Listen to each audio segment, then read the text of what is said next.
À 87 ans, Paul Bocuse prenait encore le volant pour nous faire découvrir sa région natale, au nord de Lyon. Je conduis à l'oreille. Quand ça fait du bruit, je m'arrête. Jamais il n'a quitté ses bords de Saône, une rivière à laquelle il était profondément attaché. Elle nous a nourris pendant la guerre. Il fallait savoir pêcher, il n'y avait rien à bouffer. Ce cuisinier hors norme était avant tout l'homme d'un terroir. Né le 11 février 1926 à Collonges au Mont-d'Or, il a toujours vécu dans cette maison de famille qui deviendra son restaurant 3 étoiles. Je suis né dans cette maison il y a 87 ans. Alors l'autre jour, il y a un journaliste américain qui m'a dit « Qu'est-ce que vous avez changé ?» Je lui ai dit « J'ai changé les draps. » Le petit Paul préfère la pêche et le braconnage au banc de l'école. Comme son père, comme son grand-père, il sera cuisinier. À 15 ans, il entre en apprentissage chez Claude Marais, un restaurateur lyonnais. Moi, je suis un enfant de la guerre, donc si vous voulez, j'ai commencé en 41. Donc si vous voulez, un moment difficile, j'étais dans un petit restaurant. C'était ce qu'on appelait à l'époque un restaurant de marché noir. Et pour faire un apprentissage, c'était très bon pour la bonne raison qu'il fallait savoir tout faire. Il fallait savoir tuer le cochon, tuer le veau. En 1944, il s'engage dans l'armée de la libération du général de Gaulle. Blessé en Alsace, il est soigné par les Américains et participe en 1945 au défilé de la Victoire. Il reprend ensuite son apprentissage auprès des meilleurs chefs de l'époque.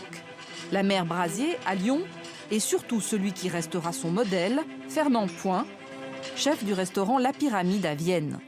La gastronomie lyonnaise est encore à l'honneur. Paul Bocuse vient de se voir décerner le titre envié de meilleur ouvrier de France. Cette médaille, suivie dès 1965 d'une 3e étoile au guide Michelin, restera sa plus grande fierté, celle d'un artisan, ambassadeur des produits locaux. Alors, quelle est la cuisine de Paul Bocuse? Eh bien, la cuisine de Paul Bocuse, c'est la cuisine du marché. C'est peut-être un merlan le matin, pourvu qu'il soit très frais, avec une pomme de terre, ça vient d'être ramassée. Ça, c'est de la grande cuisine. En 1975, Valéry Giscard d'Estaing lui décerne la Légion d'honneur. Dans les cuisines de l'Élysée, c'est lui qui régale. Il crée pour l'occasion sa célèbre soupe aux truffes, dite soupe VGE. En 1988, consécration suprême, il entre dans le Petit Larousse, non loin de Bocassa et tout près de Bacchus. Bacchus, je crois que lui, c'était le dieu du vin. Et puis moi, je suis simplement le petit seigneur de ma soupe. Premier chef médiatique, Paul Bocuse défend la gastronomie française dans le monde entier. Fier de son pays, il a même un coq gaulois tatoué sur l'épaule. En 1992, quand McDonald's utilise son image pour vendre des hamburgers, il voit rouge et attaque en justice. Surtout que je dépose mon image de marque et mon nom dans le monde entier, c'est pas pour que McDonald's l'utilise. Un affront mal digéré. Mais je crois que si nos enfants continuent à manger ça, dans quelques années, ils n'auront plus de dents. Cela ne l'empêchera pas de créer 16 ans plus tard son premier fast-food de luxe. Car le cuisinier est aussi un redoutable homme d'affaires. Il fit de son nom une marque internationale. En France, aux États-Unis, au Japon, il possédait une quinzaine de restaurants, chiffre d'affaires estimé près de 50 millions d'euros en 2012.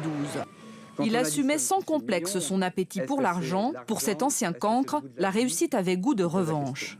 Pour la bonne raison, vous savez, quand on était jeune et qu'on a vu ses parents toute sa vie, savoir si on allait pouvoir payer le vigneron, savoir si on allait pouvoir payer le boulanger, un jour on a envie d'en avoir. Sa vie privée fut aussi mouvementée que sa vie professionnelle. Pendant 40 ans, il mena une triple vie auprès de 3 femmes différentes. Pour le garder, elles durent accepter de le partager. Avec la première, son épouse Raymonde, il eut une fille. Avec la seconde, un fils cuisinier qui dirige ses affaires aux États-Unis. Après un triple pontage du cœur en 2005, Paul Bocuse avait contracté la maladie de Parkinson. Il a formé des générations de cuisiniers, créé une école à Écully et un concours international de cuisine, les Bocuse d'Or. Si vous avez quelque chose à changer encore aujourd'hui, ou dans votre cuisine, ou même dans votre vie, vous changeriez quoi? Je referais la même chose. Vous ne changeriez rien? Non, c'était trop formidable. Ce métier m'a tout amené. Monsieur Paul fut le premier chef à sortir des cuisines pour mettre en lumière son fabuleux métier. Jusqu'au bout, il resta aux petits soins pour ses clients. Sa recette du bonheur était gravée sur ses fourneaux.